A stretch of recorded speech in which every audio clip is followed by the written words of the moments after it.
Diezgan labi. Aizvadījām visas 60 minūtes diezgan labi. Trešajā periodā bija nelielas daudz kļūdas, viņiem izdarījās vairāk momentu, bet zinājums trešo periodu jau bija 2-0 pēc pirmiem diviem, un zinu, ka būs spiediens bija, un Voris mūs, kā sakās, ļoti labi pāris metienus noķēra, tā kā, bet neapmienāts ar visu komandu, visu spēli. Nē, pirotams, tā ir pirmā turnīra spēle, Džeks sajūt laukumu, to visu skatītājus, un sākām spēlēt, lēnām ieskrējāmies, un viss aizgāja. Dāņi laba komanda, bet es domāju, jau šodien izgājām gatavi un darījām savu darbu un viss aizgāja, un tas arī viss.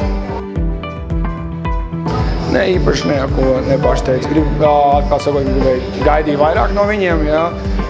Mums diezgan daudz momentu arī, ko nerealizējām, tā kā arī īpaši neko neapsteidz. Cerams, ka viņi kļūs labāki turnīra gaitā. Jā, ļoti labs sastāvs ir novākts, tā kā mājnieki tagad būs spēle ar Austriju, skatīsimies to, tā kā laba komanda, bet mēs arī esam ļoti labi, tā kā būs interesants hokejs.